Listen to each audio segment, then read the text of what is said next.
The Amazon fiasco. A case study in corporate failure. This was never supposed to be a saga. All I wanted to do was update my bank details so I could be paid the royalties I'd already earned from books sold on Amazon's Kindle Direct Publishing (KDP) platform. Instead, that simple request detonated into one of the most sustained displays of corporate incompetence I've seen in decades. And I've seen plenty. What follows is not just a personal diary of frustration. It's a catalog, a dossier, of how the world's biggest online retailer systematically fails its own authors, hides behind process, and mistakes theater for service. The opening act, when customer-centric collapsed, it began with a routine system prompt. Your bank details are incorrect.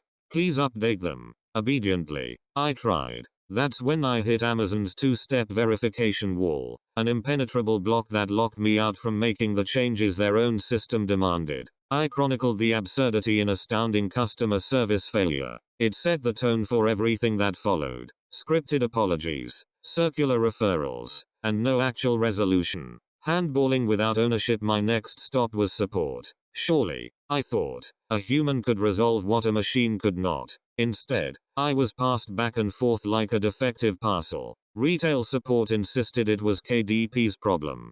KDP support insisted it was retail's. Each assured me the other had the power to fix it. Neither did. The loop was endless, and ownership was absent. I documented it in Amazon's failure of ownership. It wasn't just poor service. It was cultural. Amazon staff seemed forbidden from exercising judgment or responsibility. AI knows you're angry, but no one cares. Here's the irony. Amazon sells Ours Comprehend, a tool designed to parse sentiment in text. It can detect frustration, anger, escalation risk, if they are running it over my emails, and it would be negligence if they weren't. Their dashboards must be glowing crimson. Sentiment, furious. Escalation risk, high. Resolution, 0. The AI knew. The culture didn't care. I spelled this out in When AI Knows You're Angry.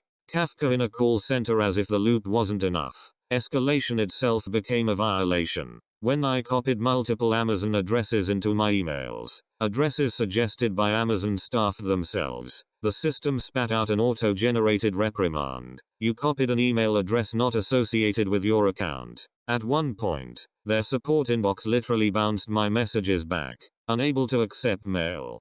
Kafka would have blushed. Monty Python would have laughed. I captured it in Kafka in a call center. Royalties withheld. The unconscionable core. By now, the human cost was mounting. Days without sleep. Stress amplified by PTSD and autism. Hours wasted resupplying evidence I'd already provided. And all the while, Amazon continued to collect money from the sale of my books, while I remained locked out of my account, unable to access the royalties I had already earned. This was no longer just incompetence. It was unconscionable. That became the theme of Amazon is blocking me from accessing royalties I've already earned. The pierce de resistance. Start a new account. Just when I thought the absurdity had peaked, Amazon's latest response arrived. Their most efficient path forward? Create an entirely new KDP account, and trust them to migrate my books and royalties across. That's not a solution. That's abdication. Imagine your bank telling you, we can't unlock your account.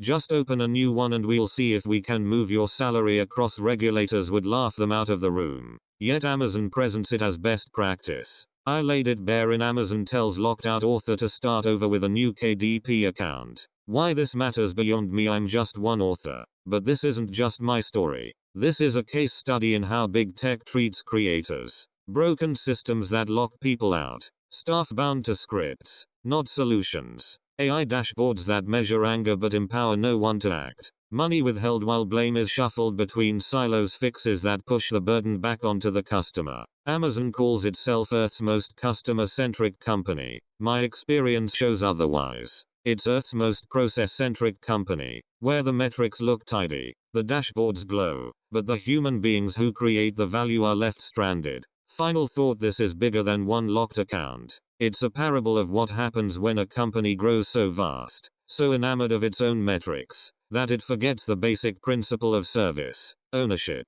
Books sell. Amazon gets paid. Authors don't. Call it what you like. I call it unconscionable.